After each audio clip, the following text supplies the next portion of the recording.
안녕하세요. 김현주 원장입니다. 오늘 금요일인데, 어떤 분께서 이메일을 보내셨는데, 급하게 이렇게 좀 고민을 좀 상담을 보내셨어요. 그래가지고, 굉장히 지금 이제 처음 시작을 하려는 입장에서 고민이 많으시구나 하고, 제가 얼른 이제 카메라를 켰습니다. 이분이 40대 초반이시고 또 지방에 사신다 그래요. 그러니까 지방이니까 아마 서울 경기권은 아니지 않나? 이런 생각이 들고, 강사 경험이 10년 전에 3년 있었다. 그리고 전공자시네요. 영어 전공자이시고, 토익이 뭐 800점대 되시고, 그런데 지금 고민이, 10년 전에 강사 경험이 있는데 3년 정도 일을 하셨었고, 그러면 3년이면은 경력으로 칠 수 있는 기간이잖아요. 그죠? 그랬고, 이제 그런데 지금 이제 10년이라는 공백이 있다 보니까 어디서부터 시작해야 될지를 아마 그 갈피가 어려우신 것 같아요. 그래서 지금 보면 테스트를 온라인으로 해도 괜찮냐. 왜냐면 지방이다 보니까 서울까지 뭐 대학을 다닌다거나 그 테스트 과정을 다닌다거나 이러기가 조금 어렵고, 아마 지방에서 이런 강좌나 이런 게 많이 열려있지 않을 가능성도 있잖아요. 접근성이. 근데 테스트 온라인도 저는 괜찮다고 봐요. 왜냐면 물론 실제로 아마 그런 과정에서도 뭐 한 달에 한 번이라든지 주말에 이렇게 모임이라든지 아마 그런 것들이 있을 거거든요. 그러니까 일단 온라인도 굉장히 많이 하고 있는 걸로 제가 알고 있고, 현재 이제 영어를 가르치는 분 아니더라도 엄마표로 영어 하시는 분들도 온라인으로 테스트를 많이 들으시고, 또 학교 선생님들도 온라인으로 많이 들으시는 걸로 알고 있거든요. 그래서 온라인이 괜찮을까라고 하는데, 온라인으로 요즘 수업을 많이 듣고 있으니까 지방에서 아무것도 이게 꼭 실강을 들어야 된다 이제 라기보다는 그 상황에 맞게 온라인으로도 또 해보시는 것도 저는 나쁘지 않다고 봐요. 그래서 테슬 온라인도 많이들 한다 이렇게 말씀드리고 싶고, 그리고 유아하고 초등 저학년 공부방을 생각 중이시라고 하는데, 이제 제가 이제 보내주신 내용을 보면은 강사 경험이 3년인데 지금 이제 유아 초저를 말씀하신 거 보면은 아마 곧 그 나이대의 경험이 있으신 분이 아닐까라고 추측을 해보는 거예요. 그래서 왜 타겟을 유아랑 초등학교 저학년으로 했을까라고 생각이 좀 들긴 하더라고요. 그래서 아마 이분이 강사 경험이 유아나 초등학교 이제 어린 친구들을 좀 가르쳤었나 보다 이렇게 제가 좀 생각을 해보는데, 근데 알으셔야 될 게 뭐냐면은 유아하고 초등 저학년까지 하게 되면 이거는 그 레인지가 되게 좁잖아요. 유아라고 하면 수업을 들을 수 있는 유아라고 하면 평균적으로 선생님들이 그래도 뭐, 5살부터 친다고 하더라도, 그쵸? 뭐, 5, 6, 7, 그죠? 아니면 6, 7, 아니면 7. 저학년이면 1, 2, 3학년 정도까지를 말씀하시는 것 같은데, 이렇게 됐을 때는 이 범위가 굉장히 좁아서, 이게 뭐, 굉장히 그쪽에서 이름이 난 그런 경우가 아니라면은 학생을 모집할 때 조금 어려움이 많을 수가 있어요. 이게 레인지가 너무 좁은 느낌이에요. 제가 봤을 때. 그래서 이렇게 유아랑 초등 저학년을 타겟으로 한 그 브랜드도 있잖아요. 아시죠? 그 브랜드 아시죠? 그래서 그런 것들이 있는데, 거기도 이제 그런 거를 운영하시는 분이 어려움이 딱 9살까지 뭐 이런 식으로 프로그램이 딱 만들어져 있는데, 그 이후에 가르치고 싶어도 뭐 그런 이후에 프로그램이 없고 또 뭐 이래가지고 약간 있는 학생을 내보내야 되는 상황이 되니까 그것 때문에 약간 좀 어려움이 있는 것 같이 생각이 들더라고요. 근데 일단은 타겟을 왜 유아랑 초등 저학년으로 했는가, 그거는 다시 한번 생각해 보셔야 될 것 같아요. 예를 들어서 초등 전문으로 한다라고 하잖아요. 그러면은 초등 전문으로 하면은 유아까지 들어가야 돼요. 한 7살, 최소 7살, 뭐 6살 이게 들어가 줘야 돼요. 왜냐하면 초등 전문이라 해도 6학년까지 안 다닙니다. 초등만 있으면 벌써 4학년, 빠르면 3학년. 근데 한 4학년 정도부터 어머님들 걱정하기 시작하세요. 우리 아이가 이제 4학년인데 여기서 계속 다녀도 될까? 그 다음 과정이 없다 보니까 그런 거에 대한 어떤 걱정, 그다음에 이제 그런 게 있단 말이에요. 그래서 초등 전문 뭐 공부방 해도 6학년까지 다니지 않을 가능성이 굉장히 높아요. 그래서 그런 경우에는 레인지를 밑으로 더 내릴 수밖에 없어요. 그래서 원래는 초1부터 6학년까지다라고 했지만 5, 6학년은 거의 떠나갈 가능성이 많아요. 중등 과정이 없기 때문에. 그래서 이제 그거는 이제 뭐 어디나 다 그런 현상이 일어나거든요. 공부방, 교습소, 학원 할 것 없이 만약에 이제 중등 과정이 없다 그러면 초등 고학년부터 이제 걱정하면서 여기서 다니다가 나중에 갈 데가 없잖아 이렇게 되기 때문에 빨리 움직이신단 말이에요.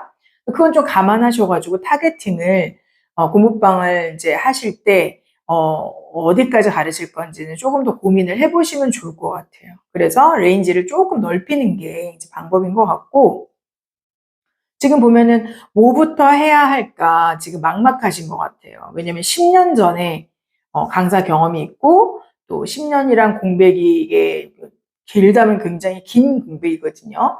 그래서 얼마나 또 이게 바뀌었고 이런 것들도 아직 잘 모르실 수도 있고 근데 일단 테소를 말씀을 하셔서 이제 테소를 하면서 조금 이렇게 세포를 살리는 영어를 가르쳤던 그 세포를 살리는 그런 발판으로 해서 테슬 온라인 저는 괜찮다고 생각해요. 그래서 그 공간에서 또 같이 수업 듣는 분들하고 뭐 같이 단톡방이 생긴다든지 무슨 스터디 모임이 생긴다든지 그런 식으로 뭔가 같이 의지하면서 자기를 개발할 수 있는 이제 그런 이제 또 기회가 되니까 그냥 혼자서 이렇게 하시는 것보다는 그렇게 뭔가 이렇게 그런 계기를 만들어서 자기 자신을 거기에 집어넣는 그런 게 훨씬 좀, 더 힘이 날 것 같거든요. 그래서 그렇게 하시면 좋을 것 같고, 무엇부터 공부해야 되나 막막하다라고 하시는데, 지금 일단은 타겟팅부터 다시 한번 생각해 보세요. 내가 유아하고 초등 저학년만 해야 되는 이유가 있는가? 아니면 유아부터 초등까지 그렇게 레인지를 넓힐 수 있는 분인가? 또는 초중을 할 수 있는 분인가? 아니면 뭐 고 이상을 또 할 수 있는 분인가? 이제 그런데 일단은 그런 식으로 이제 좀 잡아보시면 좋을 것 같고 지금 나이가 40대 초반이시거든요. 그래서 이 공부방을 하기에 되게 딱 좋은 나이라고 봐요. 저는 40대 초반이 뭐 젊으면 젊은 대로 뭐 물론 뭐 그런 좋은 점이 있죠. 훨씬 에너지 많아 보이고 그죠? 훨씬 싱글싱글 하잖아요. 싱그럽고 좋은데 40대 초반이라고 하시면 또 그동안에 많은 또 경험이 있으시고 아이도 더 상담을 잘하고 잘 다루고 이럴 가능성도 많아 보이거든요. 그래서 공부방을 시작하시기에는 그리고 또 영어 전공자시잖아요. 그렇죠? 그거 전공자에 대한 그 어떤 자부심, 자신감 같은 걸 좀 가지시고 전공 때 봤었던 그런 뭐 책들이나 그때 공부했던 그런 것들이 아무리 오래되긴 했어도 다시 이렇게 하다 보면은 많이 살아나실 거라고 생각을 해요.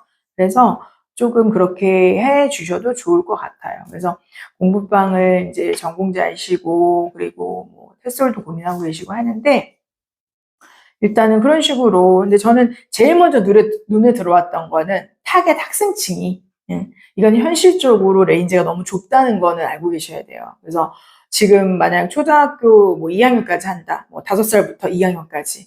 근데 대부분 아시겠지만 유아나 초등 저학년은 이렇게 학업에 이렇게 학군지 빼고요. 이제 학업에 그렇게 진지한 그런 상황이 아니잖아요, 사실. 그래서 변수가 굉장히 많은 나이대거든요. 그래서 아파 그러면 한 달 쉬어. 뭐 여행 가요 2주 빠질게요.